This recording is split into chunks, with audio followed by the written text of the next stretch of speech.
Então vamos ouvir agora um outro ponto de vista de quem está do outro lado da história. Conversa conosco pela internet Daniel Guimarães, ele que é jornalista e um dos integrantes do movimento Passe Livre. Daniel, que fala ao vivo conosco, direto de Florianópolis. Daniel, muito boa noite para você, tudo bem? Tudo bom? Daniel está em São Paulo, perdão. Tudo bom, Daniel? Está aí em São Paulo, né? Daniel, a gente está querendo saber de você o que você considera que vai ser um desdobramento prático de uma manifestação como essa, de uma série de manifestações como essa, você que integra o movimento Passe Livre, qual será o passo após essa série de protestos, essa série de manifestações nas ruas? Praticamente, o que a população pode esperar de movimentos como esse? Muito boa noite para você e obrigado pela participação. Boa noite.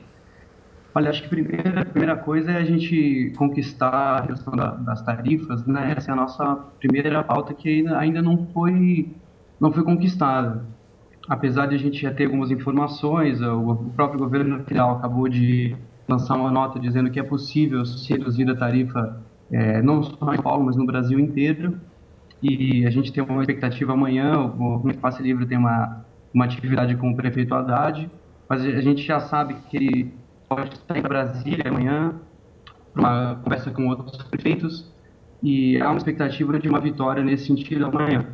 E isso é um primeiro passo, assim, eu não sei, os próximos a gente tem que avaliar de acordo com cada dia.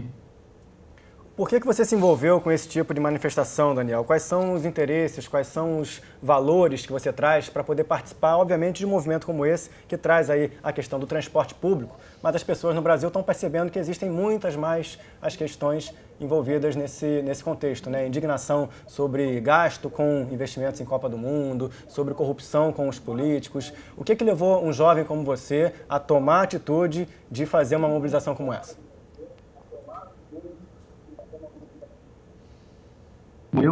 Eu integro o movimento Passe Livre desde 2005, quando começou o movimento quando o movimento se assume como nacional, mas a gente já fazia parte de outros grupos, outras campanhas pelo transporte em várias cidades pequenas, né?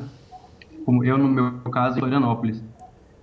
Então, eu posso falar da minha perspectiva, que é dentro da luta pela questão do transporte, dentro desse movimento. Eu acho até eu não queria botar água no chope, assim, dessa questão, mas eu não acho que existe um movimento nacional unificado agora.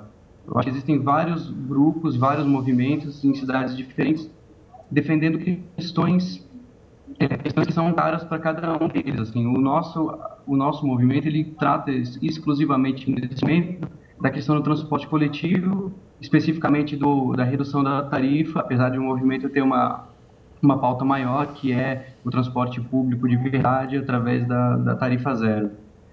Mas o meu envolvimento, ele tem a ver com o movimento Passe Livre tem a ver com uma nova forma de fazer política, que não é recusar a ajuda dos partidos políticos, não é afastar esses partidos de esquerda, mas poder fazer política pelas próprias mãos. Assim, um movimento horizontal. Ele pesa muito pela democracia direta, e essa é uma contribuição que a gente está dando, pelo menos agora, num momento que eu acho que existe realmente, como o pessoal está falando aí, existe um vácuo na política, pelo menos na perspectiva da esquerda, mais ou menos com esse período que o PT se afastou um pouco das mobilizações sociais e de rua para se concentrar nessa disputa de Estado.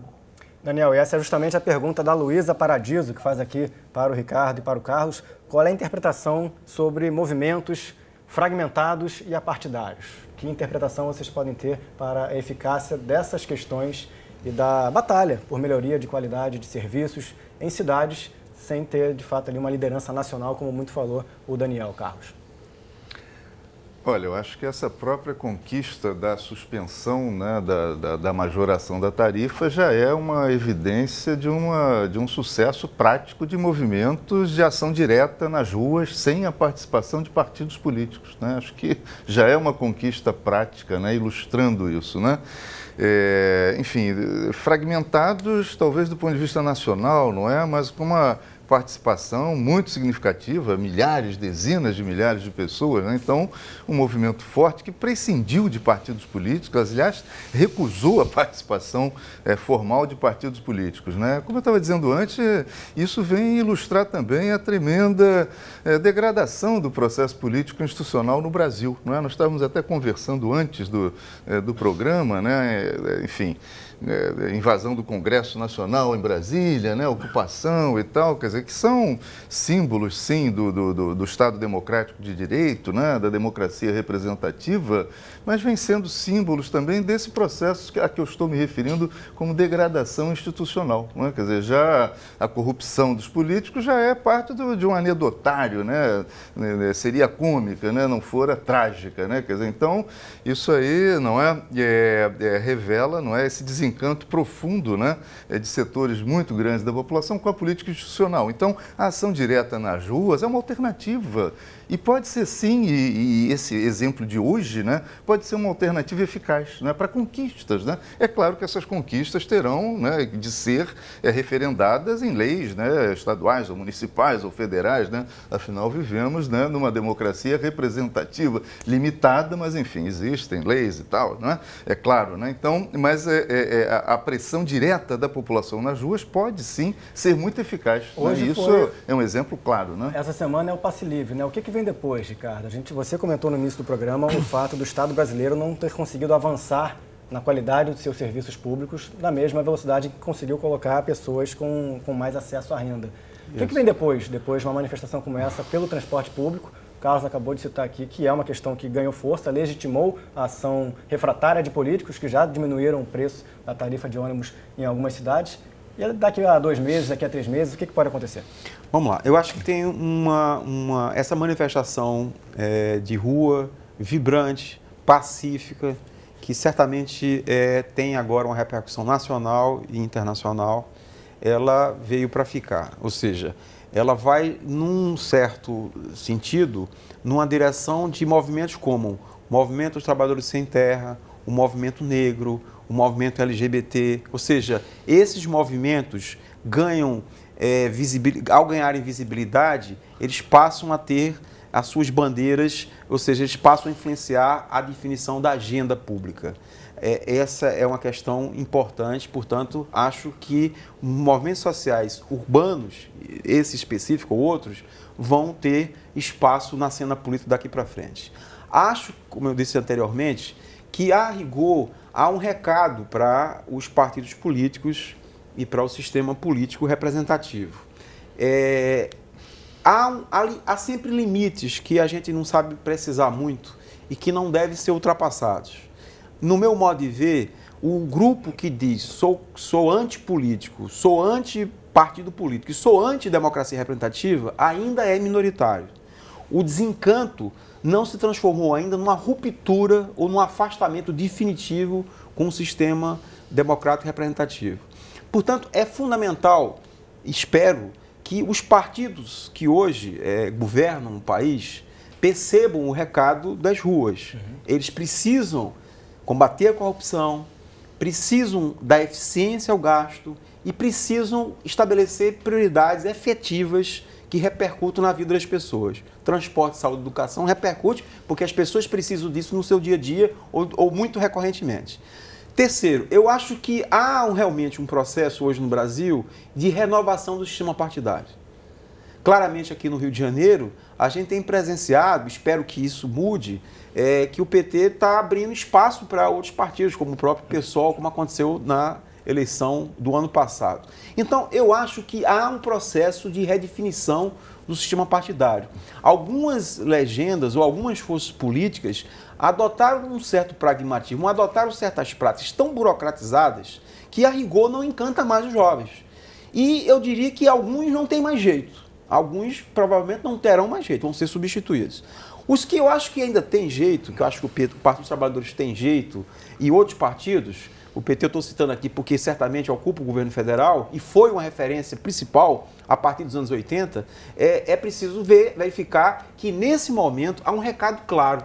É preciso que haja uma maior articulação ou se procure ouvir mais esses movimentos sociais. Sobre recado, só para a gente trazer um pouco da participação popular aqui, Carlos, justamente como o Ricardo trouxe, sobre recado e participação, uma questão muito notória nessas manifestações foi a articulação da sociedade pela internet, pelas redes sociais. Nesse sentido, eu trago aqui ao Daniel uma pergunta do seu xará, o Daniel Geraldo, que quer saber se, a partir do momento que o governo de São Paulo atenda, Daniel, as reivindicações pela redução da tarifa de ônibus, como o então prefeito Fernando Haddad sinalizou hoje, que vai trazer, como você fala, grupos para o debate, quais são as próximas mudanças que movimentos como o seu trarão para essas novas manifestações? Vocês se articularão pelas redes sociais e buscarão outros assuntos para buscar melhoria de qualidade de serviço, Daniel?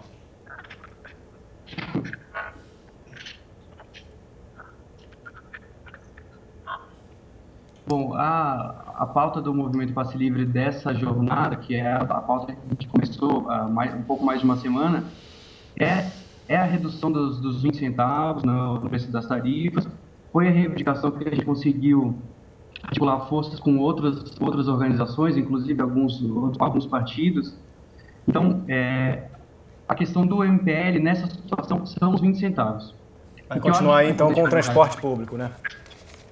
Sim, porque o nosso movimento ele é focado nessa questão, assim, e a gente tem uma pauta que é maior, que não vai parar nunca, que é a tarifa zero no transporte coletivo, ou seja, essa outra forma de encarar o transporte coletivo como um direito que dá acesso a outros direitos. Você faz que as pessoas que precisam de saúde, por exemplo, possam chegar até o seu lugar, até os hospitais, quem precisa estudar possa chegar até a escola, o lazer possa ser acessível e a cidade acessível para todo mundo na cidade, não só para quem tem dinheiro para se deslocar. E são mais de 17 milhões de brasileiros que não tem como usar transporte coletivo hoje porque não tem dinheiro para pagar, são dados de ideia. Então a gente vai continuar a nossa luta que na verdade não começou agora. A gente tem um movimento que tem quase 10 anos, a gente tem uma campanha para coletar assinaturas aqui em São Paulo para fazer um projeto de lei popular pela tarifa zero. E a gente vai continuar mobilizado em torno desse tema. Essa que é a pauta central do Movimento Passe Livre. Tá legal, o Daniel Guimarães, integrante do Movimento Passe Livre, falando diretamente de São Paulo, ao vivo, com a nossa equipe pela internet. Muito obrigado pela sua participação, até uma próxima oportunidade. Valeu, obrigado. Carlos, você ia ter a palavra aqui para poder fazer uma ponderação sobre nossas questões. Uma pequena divergência aqui em relação ao que o Ricardo falou. Ele falou antes que o PT está abrindo espaço para o PSOL. Acho que não. Acho que o PSOL está tentando conquistar um espaço político à revelia do PT. E eu não sei se o PT ainda tem jeito. Eu acho a história do PT muito bonita, nos anos 80, nos anos 90, não é? Mas eu acho que a partir do momento em que ele se transformou num partido com poder, com o controle, né, do aparelho de Estado, ele vem priorizando, né, enfim, alianças, né, com políticos fisiológicos, né, enfim, vem priorizando um projeto de permanência no poder, né, à revelia de seus compromissos históricos, né, muito conhecidos, né? Então, não sei se tem jeito, eu não sei se o sistema político partidário brasileiro ainda tem jeito. Eu acho que os partidos teriam que se reinventar, não apenas se renovar e talvez surgirem novos partidos, né? Mas a gente está justamente com